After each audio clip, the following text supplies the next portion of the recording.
我们向世界各地的莲友来介绍顺治皇帝出家的心路历程。清朝顺治皇帝他在朝的时候就已经皈依了佛门是一位非常虔诚的在家佛门弟子。我曾经看过顺治皇帝的前世，实际上是一位老和尚他交代他的弟子22年以后我们会碰面了。结果那个时候顺治皇帝在出巡狩猎的时候，突然间就让他前世出家的弟子遇上了，跟他师父又重新碰面。所以我们今天来介绍这个顺治皇帝。顺治皇帝在朝的时候，他皈依了义林国师义林国师就是我们很熟悉的千金小姐万金和尚当中的那一位万金和尚，就义林国师。他皈依了之后，很踏实的开始学佛，日夜不停的做功课。光阴总是会过去的嘛，人总是会老的嘛。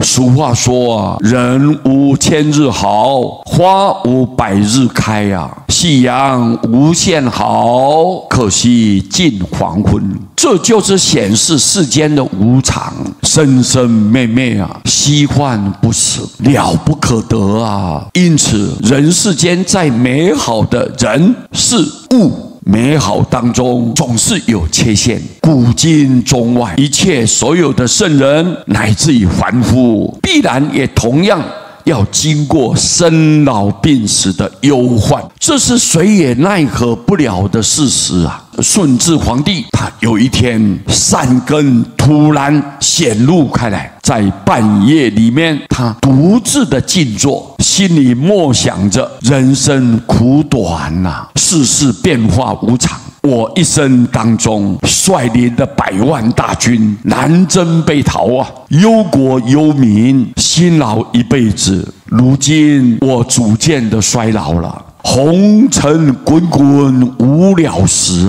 名跟利，财跟色，时跟岁，都是虚幻不实的东西就像空中的浮云，飘渺不定空幻不可得，即使得到了也不能长久的。人生太无常了，一切名利财色权威也都是无常幻化，了不可得。包括了我的身体也是空幻无常，了不可得。日月星辰山河大地等世间的一切也都是非常委脆的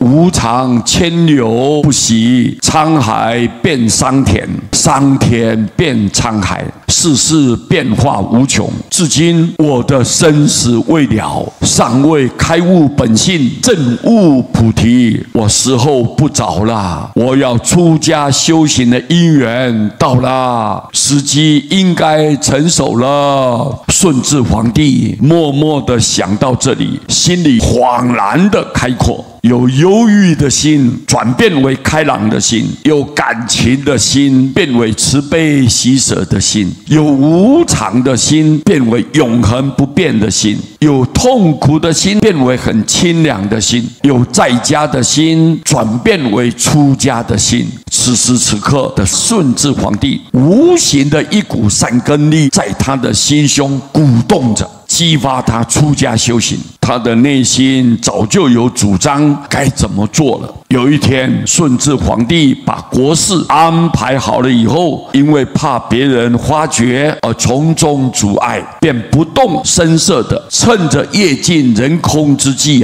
他离开了皇宫，走入了深山去修道，落发出家，示现了这个身相出家人的外相。自从顺治皇帝出家示现身相以后，就埋名隐姓的，绝对不透露他的身份，过着很清淡朴素的出家生活。他不贪图名利，不炫耀自己的往事，更加精进的为开悟本性而来努力。真不愧是一位帝王出家的一个模范